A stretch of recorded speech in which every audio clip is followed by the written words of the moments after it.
know prayer can obviously be personal, but were there any specific prayers that you kind of kept coming back to in your own discernment? And then also, you also spoke to this already, but just practical steps for discernment, because people might hear that word discernment and not really know what they're supposed to do or what they're supposed to hear. Like, is God supposed to give them a vision? What? Yeah. So talk about prayer and talk about discernment.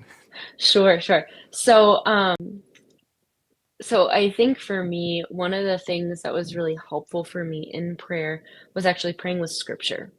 So there wasn't like one particular, well, I guess if there was like one like prayer or phrase that I prayed a lot was Jesus, I trust in you.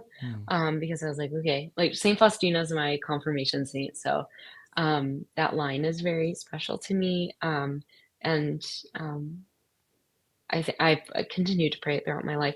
But I think like praying with scripture really, really helped me, especially the Gospels.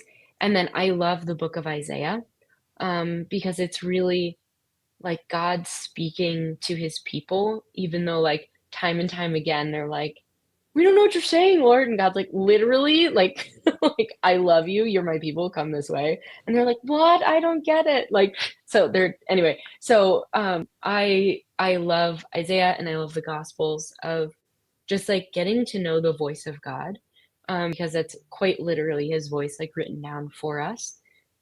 And so for me, like the more that I got to know the voice of God through his voice in the scriptures, the more I could hear it in my everyday life, the more I could understand it in my prayer life.